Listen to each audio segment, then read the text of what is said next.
AI has the world's attention lately, but for certain communities, the wrong type of attention. Despite this, AI keeps moving forward, especially in anime, which also seems to be moving towards its graveyard. I've always known working in anime was rough, but not this bad, and it looks like the only way out might be AI. I looked at countless reactions, research, and even lawsuits, and most likely what you've seen is outdated or just plain wrong. The future of AI is not just some random gotcha machine. It's gonna be a controlled creative vision, and Japan will want to use this to not only save the anime industry, but to maintain its soft power in the world. But first, just how actually bad is the anime industry? Imagine this, it's Monday morning, just another day of your deadbeat job, repetitive, uncreative, time to wake up and go to work. Oh wait, you're already there. How convenient, because you're an in-between animator at an anime studio. You scroll around on your phone. Wow, it's that One Piece cut you worked on. Maybe you're finally getting some recognition. Could it be? Nope, there's no way your name would be there. You're an in-between animator at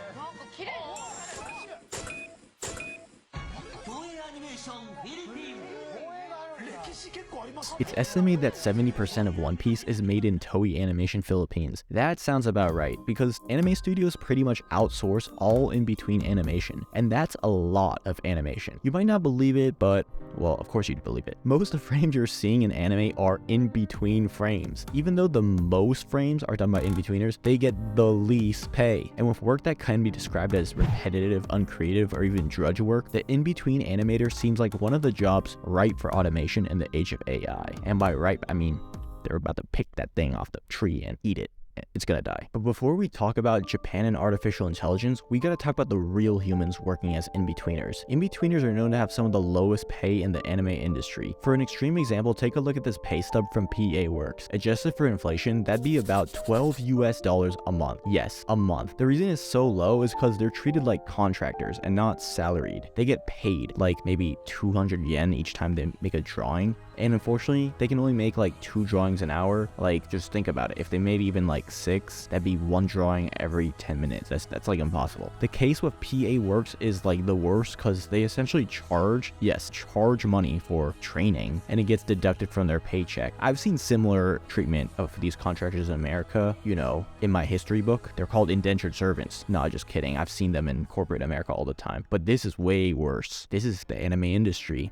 Although the work conditions are terrible, the higher-ups could care less, but we're at the tipping point where they're forced to take action. Like, literally, we're at the tipping point where a little bit of wind could just blow us off a building, you know what I'm saying? But for real though, it'd just be business as usual the next day. And arguably, we've been at this tipping point for quite a while. It's estimated that up to 90% of in-between frames is outsourced outside of Japan. The problem is that in-betweening is where a lot of people get their start. So just think about it. If you take away where they get their start, how are they going to continue on their journey? You see, the entry-level jobs are disappearing in Japan. And maybe the bigger problem for Japan, they've basically been training future generations of animators, non-Japanese animators. Outstanding animators are being trained in South Korea and China by doing in-betweening work based on the best of Japanese keyframes. This could possibly be Japan's worst nightmare for anime, and that nightmare is now a reality for Japan. Located in Tokyo is Studio Colored Pencil. This is an anime studio, but it's not Japanese, it's Chinese. The positions are now reversed, and now foreign countries like China are now outsourcing to Japan. The outsourcer became the outsourcee. That's probably not a word. Anyways, this also means that Japanese might move overseas for better work conditions, meaning less domestic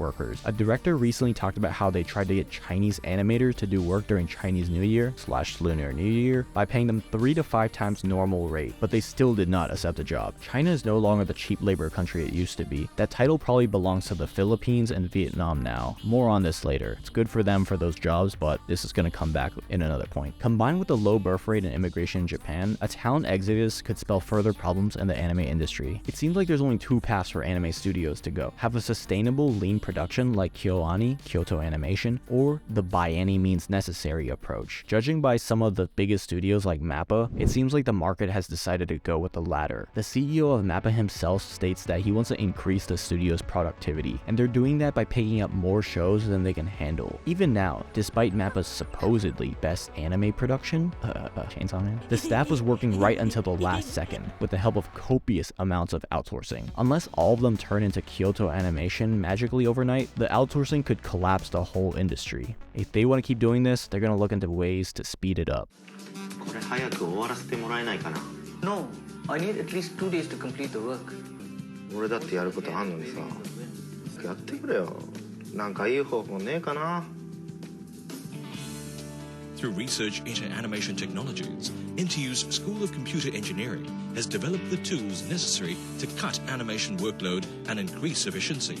One way of helping with in-between frames is with a software called Kakani. It's been around for over a decade and it's been used by companies from Microsoft, of Internet Explorer, to David Production, as seen in JoJo's Bizarre Adventure. Using Kakani is new to many animators, but it's worth it for David Production because they have a whole team dedicated to Kakani. Unfortunately, judging by the company's website, it looks like Kakani is a dead project, and it never got the mainstream attention across other anime projects. But what is getting a lot of attention is AI, and thanks to a collaborative community, it has the capability to be easily integrated into a production pipeline. As far back as 2 years ago, professional animator Dong Chang explored the use of Dane AI to create in-betweens. Now when this happens, I recommend you take the drawing into your favorite image editor and manually fix them.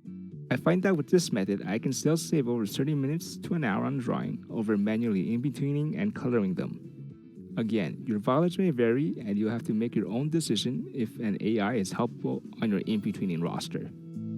Even though there were limitations, it was still saving him a lot of time, and now there are more eyes on AI than ever. You see, there's this overlap between anime fans and artificial intelligence. I'm not talking about your average AI bro prompter. I'm talking about researchers at Stanford putting out the latest and greatest, who also happen to be huge weebs. More on this later. But for now, the best way to speed things up and cut costs is 3D/CGI. In a 2017 interview, Studio Sanzigen, known for its 3D anime like the new D4DJ, highlights the ways 3D helps the studio out. Where a normal TV anime could involve 100 artists, a CG anime could cut that down to just 20. And because you're hiring less people, you can pay the employees more money. In theory, you'd think since they literally cut down the employees to 1/5, they might be paying the remaining ones 5x. Nah, there's no way. You see, that'd just be too nice. The average salary will never grow up by the equivalent amount. Most companies just milk the revenue per employee. New technology helps you be more efficient, but the sad truth is, not only will jobs get replaced, but the resulting jobs are expected to do more work without an equal raise to their salary. It already happens all the time right now with big tech companies in America. What could possibly happen when AI meets anime? In 2017, then president of TV Tokyo Anime Network said, "If work conditions remain unsatisfactory for Japanese animators, AI could replace jobs to get around the anime industry's apparent inability to provide for human workers." However, he also believed humans would still be needed. If you continue to discipline your brain, you should be able to demonstrate creativity that won't lose to AI. This statement was made in 2017. Now fast forward 6 years and nope, anime jobs haven't gotten better, and yup, AI has gotten better, way better. Less than 24 hours ago, a report was released that will echo around the world. Goldman Sachs predicts the equivalent of 300 million full-time jobs worldwide could be replaced by artificial intelligence. The new GPT-4 is at the start of AGI, the level where it's capable of human-like intelligence, or at least that's what Microsoft says. Things that seemed off the realm for AI, like creativity, are now matching the levels of humans, if not better, because according to research, only 9.4% of humans were more creative than GPT-4, although the research sampled 100 people, by the way. But also, most humans are not that creative, let's be honest. Now's a good time to talk about one of the problems with AI, one of them being creativity. Artists are essentially having their creativity used for training the AI. But whether you could argue maybe AI is or isn't creative by itself, you cannot argue with the fact that it would not have been possible without all the data that was scraped online from actual humans. Look, there's a lot of hate AI artists get. I think one of the things that define an artist is that they have their own creative input on what the final product will look like. And typing a bunch of words into a prompt just does not cut it. But what if you could pose the character? What if you could create expressions on its face? What if you could control the output of the AI? Now, is that an artist? Well, that's exactly what ControlNet is. You see, text-to-image prompts might feel like a gacha game, everything randomized, but everything changed after ControlNet. In February 2023, Stanford researchers published a paper introducing ControlNet, a neural network structure that would allow inputs to control outputs, super simplified. The paper gave different examples of inputs like poses, depth maps, scribbles, and of course, line art that would be beneficial for anime. Off topic, but I laughed seeing this contrast between the research versus the researcher. Check out his profile. As shown in figure 1, Lumen, All right, let's look at figure one. Figure one, Lumen reading a Twitter meme. All right, Lumen's research fields include computational art, design, interactive content creation, blah, blah, blah, and anime in bold. I gotta respect the devotion. And also take a look at his GitHub name. Is this what you call a man of culture? Before working on ControlNet, almost 6 years ago, Liumin Zhang created Style to Paints, a sketch-to-illustration model. Basically, it automates coloring. There's two versions of this: Dorothy, a loyal assistant that obeys your sketch, and Alice, a bad girl that will draw anything based on your sketch. However, it seems that Lumen hasn't kept up with updating the latest versions of Style to Paints due to concerns with the potential effects. They state that they want to present it in a safe and beneficial way for all artists. So it seems that Lumen is aware of the effects that this could have on artists and the world. But if you just want to color, you can still use the old versions of Style to Paints. It looks like it used to be pretty popular a few years back. It's kind of funny to me that artists seemed like they were enjoying this AI a few years back, but there was a line AI cross, and that's when it started drawing the lines. Seems like some fans proposed solutions to legal issues back in February. As an artist who has tested out the earlier versions, this seems like a massive leap in quality/usefulness. Your caution is warranted. As we've seen, Stable Diffusion and GitHub Copilot come under suits. Maybe there can be a database that artists opt into for training or even get paid in its small fees each time it's used. Okay, I don't know how you can do that, but something like Getty Images did something similar, but not as good. Unfortunately, I'm pretty sure he stopped working on this and he's focusing on ControlNet now, and I guess school, because he's still a student at Stanford. But I'm pretty sure you can do something familiar with ControlNet to color, but it's just not as fine-tuned as Style to Paints. But if you're an artist, I feel like you should check that out. Honestly, I kind of want to check it out now. It's kind of funny to me, but not really a surprise, that a good amount of the innovation that's going on in AI has its foundations in anime. Maybe that's because there's so many OG anime fans in computer science, or just because of the types of problems that are related to anime, such as classification and recommendation. Like, for real, no other medium has fans that just love putting things in rankings or categories, not just mid or peak. For an anime, one of the problems AI specifically struggles with is hands, and ControlNet has significantly helped this. You can basically pose a character and its hands however you like now, and of course feet too. People have found ways to use ControlNet into their workflows, and while I'm sure mastering perspective is very impressive for an illustrator, you have to admit it is pretty cool that you can just take a selfie with an airsoft gun and move some virtual bones to get a picture like this. Oh, and outside of anime, photorealistic hands and poses have gotten way better with ControlNet. People have found the most creative ways to use this. Here they're using like 3D with Blender combined with a segmentation of ControlNet. Basically, they're painting areas of the 3D model, and then they're using the image to image, like, you know, pretty much what Quarter Digital did, except now they're doing Bouquet the Rock. And so now the 3D model is dancing like much more accurately than what Quarter did. Other things such as, you know, with the guitar here, with Bouquet's guitar, they did a different type of mapping there, and then they did a depth map for the rest. They pretty much did like edge detection for the guitar. They used the, I'll leave it at that. I'm not an expert. The applications of this are endless. You can basically lock in a specific character to create a character sheet for a video game or an anime, pretty much character design, and you can also do some very specific poses here, turning your rough sketches to even full color manga. Look, there's gonna be so many ways to add AI into your workflow. People with experience with MMD, you know, Miku Miku Dance, they also can use their 3D knowledge to experiment with AI. See, I don't think the future of AI is just gonna be a random pull of the gotcha machine. You're gonna want to use tools to control it. If CGI by itself could save anime studios so much time and money, imagine when it's combined with AI. In fact, it's happening right now with text to 3D, and you won't even have to be a prompt engineer. Just use basic English. 3D backgrounds are already often used in anime. Done correctly, they have some of the highest value propositions in anime by saving a lot of resources while producing visually appealing action scenes like Attack on Titan. It's only a matter of time before AI is used here. While 3D backgrounds might receive a helping hand from AI, 2D backgrounds are another story. Traditional 2D background art is already integrating AI into the workflow, as demonstrated by Wit Studio and Netflix on their short The Boy and the Dog. Same with Toei Animation, which already experimented with a short in partnership with a company called Scenify, in which AI was used to save 1/6 of the time during pre-processing before handed off for Toei Animation to finish it in a cyberpunk style. Alongside Alongside in-betweens, background art is already heavily outsourced, such as in Attack on Titan with the help of Nam Hai Art, which is a studio based in Vietnam, which is amazing that this is being created in Vietnam with all this talent. But you know, if it was Japan,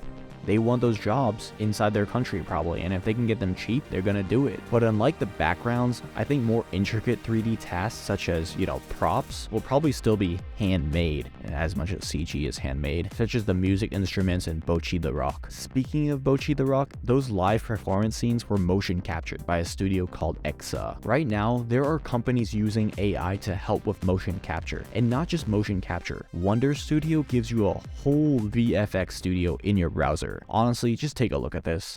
Right? I don't even know. We could do all kinds of dance party stuff. Yeah.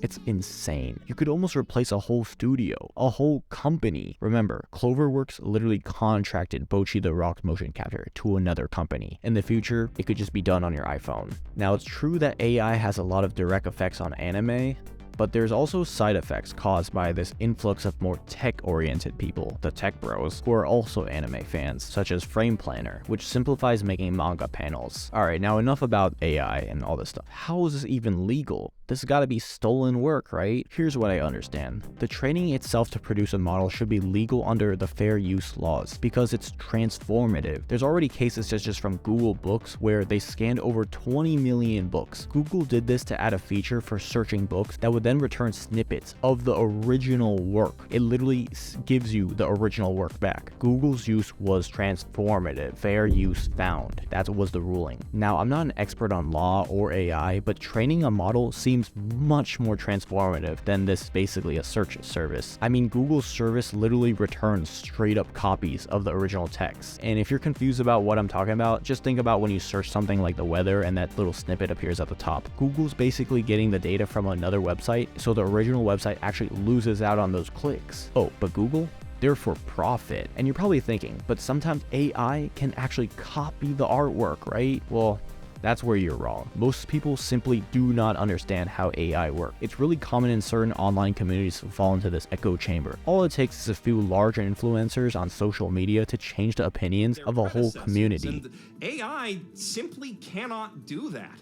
Computers can only copy and... Jeff from Mother's Basement further doubles down on this by leaving a comment where he states that AI can recall its training data. Basically, he thinks AI is outputting copies of the original. Someone then questions him for using Vice, and then he doubles down even further by pasting 4 other links. What's funny is that all these links actually cite the same study, and unfortunately for Mother's Basement, the study is not the moment that he thinks it is. Obviously, AI can copy images. That's just for the headline, you know, to get the clicks. But if you actually scroll down and read the articles, you'll see that the rates that are plagiarized are extremely low, 103 out of 175 million. And I read the thing, and basically it's kind of really complicated, but basically if it's like 15% close, they count it as copies. Like, I'm pretty sure you'll find more humans tracing art than that, right? Another person who doesn't understand how AI works is, get this, the lawyer working on the lawsuit against Stability AI. Please don't sue me. They claim that it's a 21st century collage tool that stores compressed copies of the training images. Look, I'm just gonna put it this way. Stable Diffusion was trained on 5 billion images. You can download the model with just a couple gigabytes. I think we'd like access to this compression technology if that were true.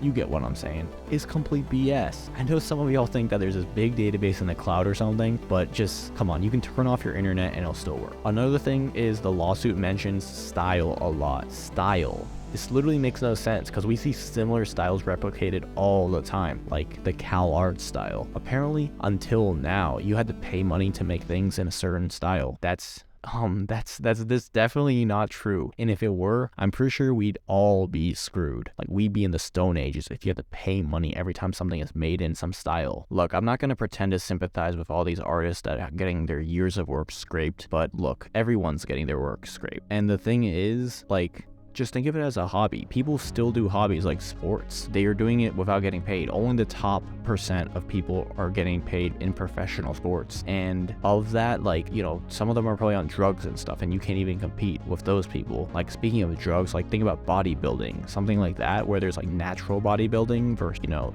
unnatural bodybuilding. Like, and even outside of actual like bodybuilding, people are like, you know, doing workouts and stuff on YouTube, and they're making communities where people are following them for their personality and things like that, and they're probably making more money that way. Like, that's how you have to think about it in the future, in my opinion. Anyways, back to my video. So screw all these USA laws and whatever, because the thing is, anime is Japanese. So in Japan's case, they already have copyright law covering text and data mining, Article 30-4 of the copyright law of Japan. It seems like it's already legal, but I wasn't sure, so here's some analysis from Professor Tatsuhiro Ueno, who specializes in copyright law. It seems like they're much more lenient than I thought. You can even use illegal websites for training. For example, you'd be able to copy all of the Star Wars movies, the Beatles albums, the Studio Ghibli animations to develop AI, which generates new work in the style of those works. Key point, style. You can literally generate new work in the style. In fact, in response to changing the law, Ken Akamatsu believes that there is no need to change it. 必要ないと考えています。こういったね、画像生成 AI に関して法律で規制しようと。こういうことをしますとですね。Akamatsu is a former manga artist who now works in Japan's highest level of legislative power, the National Diet. Don't tell me it's pronounced like diet or something like that. Like, it's not the food diet, right? It might seem like Ken Akamatsu turned his back on Japanese artists, and like he used to be all against censorship, and now it seems like this is like censoring people's voices. But no, I'm sure he has Japan's best interests in mind alongside the whole anime industry and the creators. You see, in an era where global powers like China, who see artificial general intelligence on the level of the atomic bomb, Japan does not want to fall behind. But keeping the topic back on anime, staying on track, we can see that the problems that are happening right now are not an easy fix. It's an endless cycle. There's a lot more that I could say, but let's just say Japan has a lot of power, soft power, in the form of these exports. As resources to produce anime domestically decrease while foreign popularity increase, that soft power will slowly weaken. You get what I'm saying, right? Genshin Impact anime, Edge Runners, non-Japanese IPs. Now, that's not really a bad thing for us that just watch it, but when you realize that the studios have limited resources, they're gonna have to target the shows with high shots of success. It's a miracle that something like Onimai was even made, although highly censored in the West. I'm just saying, if you give them more resources, we're gonna see a lot more anime, and that's gonna happen soon with Stability AI working with anime studios on privately trained, aka ethically made, models. Look, a lot of it will probably be trash, but a lot of stories will be told that never will have otherwise. With so many anime fighting for your attention, they're gonna look into new ways of standing out. To see how big budget anime are grabbing your attention, check out one of my old videos I did. Alright, there's a ton of stuff I didn't talk about. If this somehow gets over my usual 1,000 views, I might think about it, like, you know, like democratizing AI or whatever, and like, you know, I'm about to democratize my way out of here. Alright, peace. Democratize.